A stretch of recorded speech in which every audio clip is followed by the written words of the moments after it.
भेड़िया जंगल का खौफ। बैरगनिया शहर से कुछ दूरी पर एक छोटा सा गांव था, शांत, परिंदों की चहचहाहट और हरियाली से घिरा हुआ। लेकिन अब इस गांव में डर का साया मंडरा रहा था।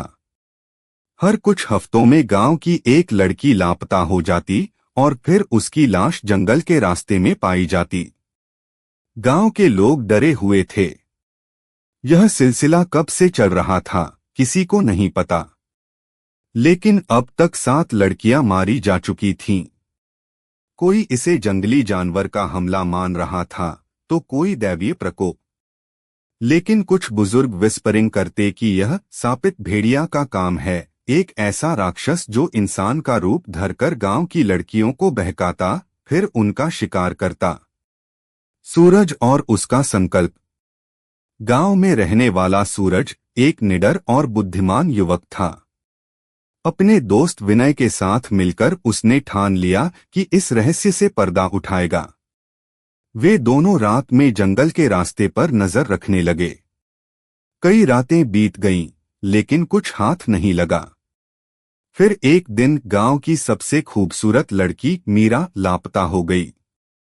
सुबह उसकी लाश वही जंगल के रास्ते पर मिली, चेहरा भय से विकृत, शरीर जगह-जगह से खरोंचा हुआ और गले पर गहरे नाखूनों के निशान। यह इंसानी हमला नहीं था, यह कुछ और था। सूरज के भीतर गुस्से की लहर दौड़ गई। उसने ठान लिया कि आज रात इस रहस्य का अंत करेगा। जंगल में मौत का सामना। उस रात सूरज और विनय छुपकर एक झाड़ी में बैठ गए। आधी रात को एक परछाई गांव की ओर बढ़ती दिखी। यह एक युवक था। हैरान करने वाली बात यह थी कि यह गांव का ही एक आदमी अर्जुन था। अर्जुन दिखने में सामान्य था, आकर्षक था, लेकिन उसकी चाल में कुछ अजीब था। वह एक घर की तरफ बढ़ा और धीरे धीरे खिड़की के पास रुका।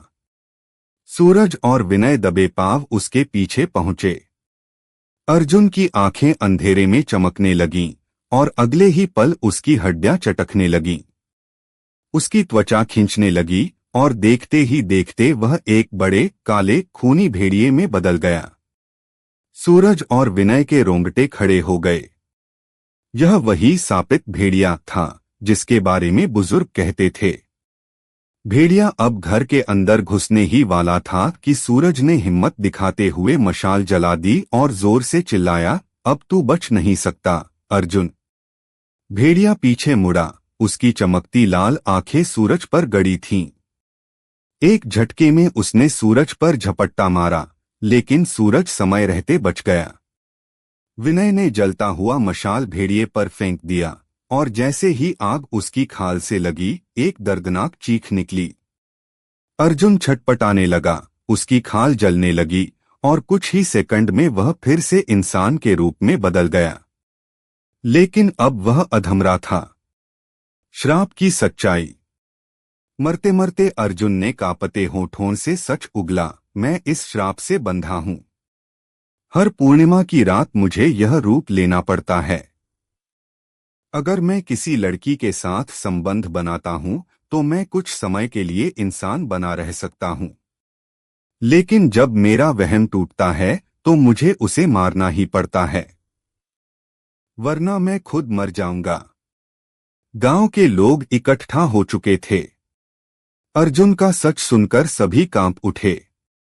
सूरज ने बिना देर किए एक भाले से अर्जुन का सीना भेद दिया। उसने एक आखिरी चीख मारी और उसकी आंखों की लाल चमक हमेशा के लिए बुझ गई। अंत गांव फिर से सुरक्षित हो गया। लेकिन जंगल की रातों में अब भी कभी कभी दूर से एक भेड़िए की चीख सुनाई देती है, जैसे कि कोई श्राप अब भी हवा में तैर रहा हो। भेड़िए की आखिरी सांस या एक नया आतंक। अर्जुन की मौत के बाद गांव में थोड़ी राहत आई, लेकिन सूरज के मन में एक सवाल कौंध रहा था, क्या सच में यह खत्म हो चुका है? क्या यह श्राप अर्जुन के साथ ही चला गया या फिर यह सिर्फ एक शुरुआत थी? जंगल से आती रहस्यमयी आवाजें। अर्जुन की मौत के 2 दिन बाद गांव में एक अजीब घटना घटी। आधी रात को जंगल की ओर से भेड़िए की लंबी दर्दनाक चीख सुनाई दी। यह वैसी चीख नहीं थी जैसी किसी आम भेड़िए की होती है, यह किसी आत्मा की पीड़ा जैसी थी। सूरज और विनय ने तय किया कि उन्हें एक बार फिर जंगल में जाकर देखना होगा कि आखिर क्या हो रहा है। जंगल का गुप्त हिस्सा। अगली रात सूरज और विनय मशाल लेकर जंगल में घुसे। हवा में अजीब सी ठंडक थी, जैसे कोई अनजाना डर उन्हें जकड़ रहा हो। चलते चलते वे जंगल के उस हिस्से में पहुंच गए जहां अर्जुन पहली बार मरा था। लेकिन वहां कुछ और ही दिखाई दिया। जमीन पर अजीब से निशान थे, जैसे कोई खून से भरी उंगलियों से जमीन को खरोंचता हुआ घसीटा गया हो। क्या ये अर्जुन का शरीर यहां से खींचा गया? विनय ने घबराहट में पूछा। सूरज ने अपने चारों तरफ देखा। अचानक उसकी नजर एक गहरे गड्ढे पर पड़ी। जैसे ही उन्होंने उसमें झांका, उनकी रूह कांप उठी। श्राप का असली स्रोत। गड्ढे के अंदर अर्जुन की लाश नहीं थी, बल्कि वहां एक पुराना टूटा फूटा मंदिर था। मंदिर की दीवारों पर खून से अजीब निशान बने हुए थे। वहां एक पत्थर की मूर्ति थी, जिसकी आंखें काले रंग से सनी हुई थीं, और उसके सामने एक चट्टान पर किसी ने ताजा खून चढ़ाया था। कोई इस श्राप को जीवित रखने की कोशिश कर रहा है। सूरज बुदबुदाया। तभी विनय की नजर पास रखी एक किताब पर पड़ी। किताब सैकड़ों साल पुरानी लग रही थी, और उसमें लिखा था, रक्तपान से जागृत, प्रेम से वंचित। जो इस श्राप को धारण करेगा वह अनंत काल तक भूखा रहेगा। इसका मतलब अर्जुन अकेला नहीं था। यह श्राप अब भी जिंदा है। विनय की आवाज डर से कांप रही थी। नया शिकारी। तभी हवा में एक अजीब सी गंध फैल गई, जैसे कोई सड़ा हुआ मांस जल रहा हो। सूरज और विनय पीछे मुड़े, और जो उन्होंने देखा उससे उनकी जान हलक में आ गई। मंदिर के दरवाजे पर एक परछाई खड़ी थी, लंबी, दुबली, जलती हुई लाल आंखों वाली। उसकी उंगलियां लंबे, धारदार नाखूनों में बदल रही थीं, और उसके मुंह से एक गहरी गुर्राहट निकल रही थी। अर्जुन मर चुका है, लेकिन मैं अभी जिंदा हूं। अचानक वह आकृति सूरज और विनय पर झपट पड़ी, और जंगल में फिर एक बार एक दर्दनाक चीख गूंज उठी। भेड़िए का नया अवतार। जंगल में गूंजती चीख ने रात की नीरवता को चीर दिया। सूरज और विनय ने जैसे तैसे खुद को संभाला और पीछे हटे। उनकी सांसें तेज हो गई थीं। सामने खड़ी परछाई धीरे धीरे आकार ले रही थी। उसकी हड्डियां चटक रही थीं, चमड़ी खींच रही थी, और कुछ ही पलों में वह एक विकराल भेड़िए में बदल गई। उसके लाल चमकते हुए नयन सूरज और विनय पर गड़े थे, जैसे वह उनकी आत्मा तक देख सकता हो। यह कोई साधारण प्राणी नहीं था, यह अर्जुन से भी अधिक शक्तिशाली था। रहस्यमयी किताब का सच। सूरज ने हिम्मत जुटाकर पास पड़ी किताब उठाई और जल्दी जल्दी उसके पन्ने पलटे। तभी उसकी नजर एक श्लोक पर पड़ी, जिसमें लिखा था, जो इस श्राप का उत्तराधिकारी होगा वह अनंत काल तक भूखा रहेगा। इसे खत्म करने का एक ही तरीका है, श्राप देने वाले की आत्मा को मुक्त करना। श्राप देने वाला। सूरज बुदबुदाया। विनय को समझ आ चुका था। इसका मतलब अर्जुन तो सिर्फ एक मोहरा था, असली ताकत कोई और है। गांव पर मौत की छाया। तभी भेड़िए ने उन पर छलांग लगा दी। सूरज और विनय जैसे तैसे झुक गए, लेकिन भेड़िए के नाखून विनय के कंधे को चीरते हुए निकल गए। विनय दर्द से चिल्लाया, लेकिन सूरज ने बिना सोचे समझे मशाल उठाई और भेड़िए के चेहरे पर दे मारी। आग लगते ही वह दर्द से कराह उठा और पेड़ों के बीच कूद गया। हमें वापस गांव जाना होगा, सूरज चिल्लाया। दोनों लड़खड़ाते हुए गांव की ओर भागे, लेकिन जैसे ही वे गांव में पहुंचे, उनका दिल दहल गया। गांव के लगभग हर घर की खिड़की पर वही लाल आंखें चमक रही थीं। यह यह क्या हो रहा है? विनय हांफते हुए बोला। श्राप का असली रहस्य। गांव के बुजुर्ग बाबा रघु, जो अब तक खामोश थे, धीरे धीरे अपने घर से बाहर आए।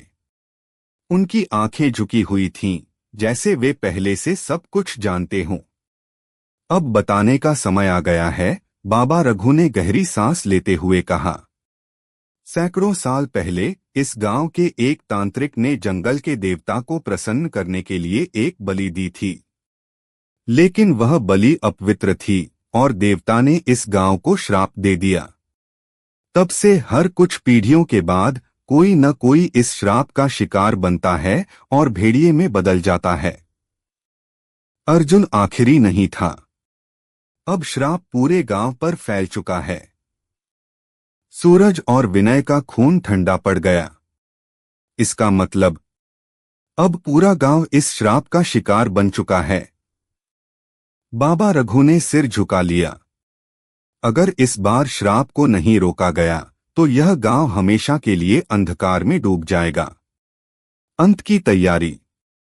सूरज ने गहरी सांस ली और किताब को कसकर पकड़ लिया। उसे पता था कि अब सिर्फ एक ही रास्ता बचा है, उन्हें जंगल के उस प्राचीन मंदिर में जाकर असली श्राप को खत्म करना होगा। लेकिन क्या वे यह कर पाएंगे या फिर यह आखिरी रात होगी? अगले भाग में जारी। श्राप का अंतिम युद्ध। गांव पर काले बादलों का साया था। चारों ओर से भेड़ियों की गुर्राहटें सुनाई दे रही थीं। सूरज और विनय जानते थे कि अब उनके पास ज्यादा समय नहीं बचा। अगर उन्होंने आज रात ही इस श्राप को नहीं रोका तो पूरा गांव इन राक्षसी भेड़ियों में बदल जाएगा। मंदिर की ओर यात्रा। बाबा रघु ने सूरज और विनय को जंगल में छिपे उस प्राचीन मंदिर का रास्ता बताया, जहां श्राप का असली स्रोत मौजूद था। उन्होंने समझाया कि मंदिर में एक पवित्र अग्नि थी, जिसे जलाने से इस श्राप की शक्ति नष्ट हो सकती थी।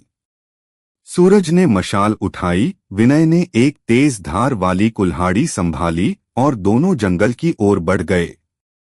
हवा में अजीब सी ठंडक थी, जैसे कोई अदृश्य शक्ति उनकी हर हरकत पर नजर रख रही हो। जैसे ही वे मंदिर के करीब पहुंचे, उन्हें महसूस हुआ कि वहां की जमीन हिल रही थी। अचानक घने पेड़ों के पीछे से 4 भेड़िए निकलकर उनके सामने आ गए। उनकी लाल आंखें जल रही थीं और उनके नुकीले दांतों से खून टपक रहा था। मौत का हमला। भेड़िए एक झटके में उन पर झपट पड़े।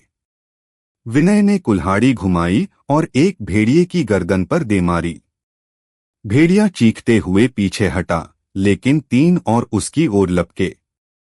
सूरज ने मशाल से एक को जलाने की कोशिश की, लेकिन एक भेड़िए ने उसके हाथ पर पंजा मार दिया। खून की धार निकल पड़ी, पर सूरज पीछे नहीं हटा। उसने पूरी ताकत से मशाल भेड़िए के मुंह पर मारी और वह जलकर चीखने लगा।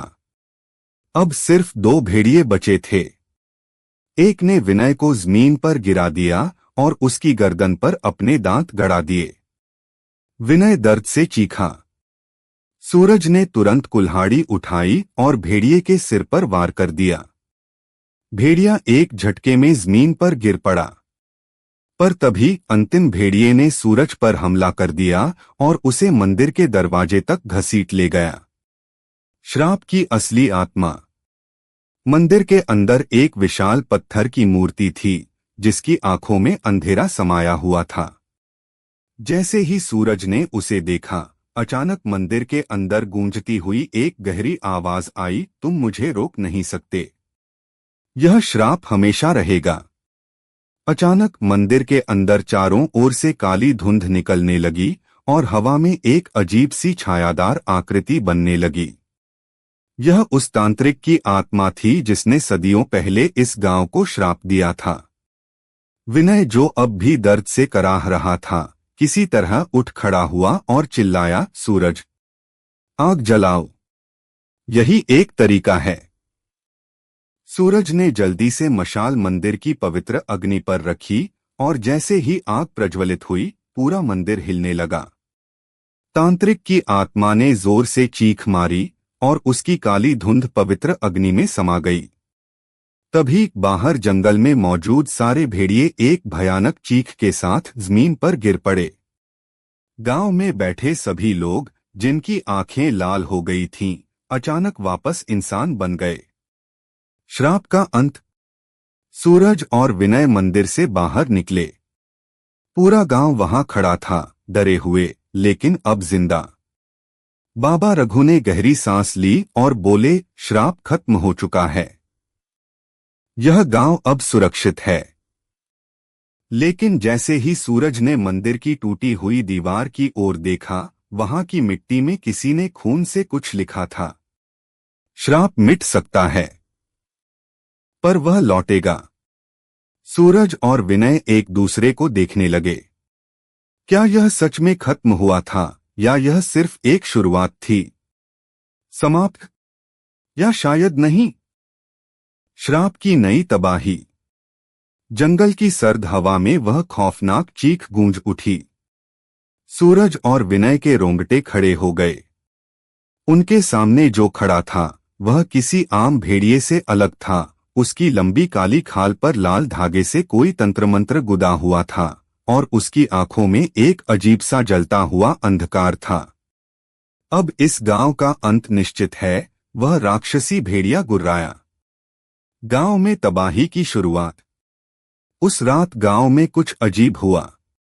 अचानक कुछ लोग नींद में ही उठकर जंगल की तरफ चलने लगे। उनकी आंखें बंद थीं, लेकिन उनके चेहरे पर एक अजीब सी शांति थी, जैसे कोई अदृश्य शक्ति उन्हें बुला रही हो। सूरज और विनय भागते हुए गांव लौटे, लेकिन वहां का दृश्य देखकर उनकी सांसें थम गईं। गांव की औरतें, बच्चे, बूढ़े, सभी धीरे धीरे जंगल की ओर बढ़ रहे थे, जैसे वे किसी जादू के वश में थे। हमें इन्हें रोकना होगा, सूरज चिल्लाया। लेकिन जैसे ही वे आगे बढ़े, जंगल के अंधेरे से दर्जनों लाल आंखें चमक उठीं। फिर कुछ ही पल में एक के बाद एक विशाल भेड़िए गांव पर टूट पड़े। रक्तपात और संघर्ष। गांव में हाहाकार मच गया। कुछ लोग भागने लगे, तो कुछ को भेड़ियों ने घेर लिया। सूरज और विनय ने मशाल उठाई और भेड़ियों से लड़ने लगे। हर तरफ चीख पुकार गूंज रही थी। विनय ने एक भेड़िए पर कुल्हाड़ी चलाई, लेकिन जैसे ही उसने वार किया, भेड़िया गायब हो गया और दूसरी ओर प्रकट हो गया। ये असली नहीं है। ये सिर्फ छायाएं हैं, विनय चिल्लाया। तभी सूरज को याद आया, श्राप असली दुनिया को प्रभावित करता है, लेकिन इसकी जड़ें कहीं और होती हैं। मंदिर में। हमें फिर से मंदिर जाना होगा, सूरज ने कहा। मंदिर का द्वार और भूतों की दुनिया। सूरज और विनय जैसे तैसे गांव से निकलकर मंदिर पहुंचे। लेकिन इस बार मंदिर वैसा नहीं था जैसा उन्होंने पहले देखा था। मंदिर का द्वार आधा खुला हुआ था, और उसके अंदर एक अजीब सी नीली रोशनी जल रही थी। जैसे ही वे अंदर गए, वहां की जमीन गायब हो गई और वे सीधे एक गहरे अंधेरे में गिर गए। जब उन्होंने आंखें खोलीं, तो वे किसी और ही दुनिया में थे। चारों तरफ अंधेरा था, लेकिन हवा में सैकड़ों आत्माएं तैर रही थीं, उन लड़कियों की आत्माएं जिन्हें अर्जुन ने मारा था। हमें इनकी मुक्ति चाहिए, एक आत्मा फुसफुसाई। कैसे? सूरज ने पूछा। श्राप को जन्म देने वाली शक्ति को खत्म करना होगा, उसे आग में जलाकर राख कर दो। असली राक्षस का अंत। तभी अंधेरे में एक गहरी गुर्राहट गूंजी। तुम मुझे खत्म नहीं कर सकते, मैं अमर हूं। सामने वही राक्षसी भेड़िया खड़ा था, लेकिन इस बार उसकी छाया बड़ी थी और उसकी आंखों में जलती हुई आग थी। सूरज और विनय ने एक दूसरे को देखा, अब सिर्फ एक ही रास्ता था। सूरज ने अपने हाथ में जलती हुई मशाल उठाई और पूरे जोर से उस भेड़िए पर फेंक दी। जैसे ही आग उसके शरीर से टकराई, वह चीख उठा। उसके शरीर से काली धुआं उठने लगी और उसकी आत्मा चटकने लगी। नहीं, यह संभव नहीं। उसकी चीखें पूरी दुनिया में गूंज उठीं। कुछ ही सेकंड में वह राख में बदल गया। श्राप का अंत या एक नई शुरुआत। सूरज और विनय वापस अपनी दुनिया में लौट आए। गांव शांत था, लोग होश में आ चुके थे और मंदिर अब पूरी तरह से नष्ट हो चुका था। अब यह खत्म हो गया। विनय ने राहत की सांस ली। लेकिन जैसे ही सूरज ने राख की ओर देखा, वहां एक छोटा सा काला पत्थर चमक रहा था। उस पर खून से लिखा था, श्राप कभी मरता नहीं, यह सिर्फ इंतजार करता है। अगला अध्याय। जब श्राप फिर लौटेगा। ते ही उस निशान को देखा, उनके चेहरे पर चिंता की लकीरें उभर आईं। बेटा, यह निशान साधारण नहीं है। यह श्राप का नया घर बन चुका है। सूरज में बदलाव। अगले कुछ दिनों में सूरज में अजीब बदलाव आने लगे। एक, वह रात में बेचैन रहता और कभी कभी जंगल की ओर चल पड़ता, जैसे कोई उसे बुला रहा हो।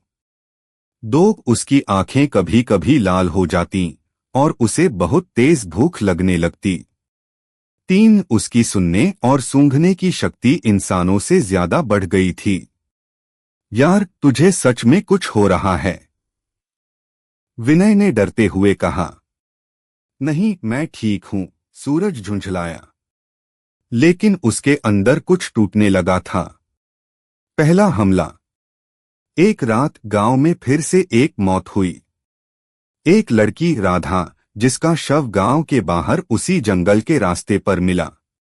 उसके शरीर पर वही पुराने पंजों के निशान थे।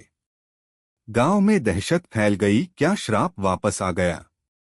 लेकिन इस बार किसी ने भी जंगल से भेड़िए की चीखें नहीं सुनी थीं। सच्चाई का सामना। विनय को शक होने लगा कि कुछ गलत हो रहा है। उसने बाबा रघु को सब बताया। बाबा ने धीरे से कहा, हमें सूरज पर नजर रखनी होगी। अगली रात विनय ने चुपचाप सूरज का पीछा किया। और जो उसने देखा, उससे उसकी रूह कांप उठी। सूरज अंधेरे में खड़ा था, उसकी आंखें जल रही थीं और उसकी उंगलियां पंजों में बदल रही थीं।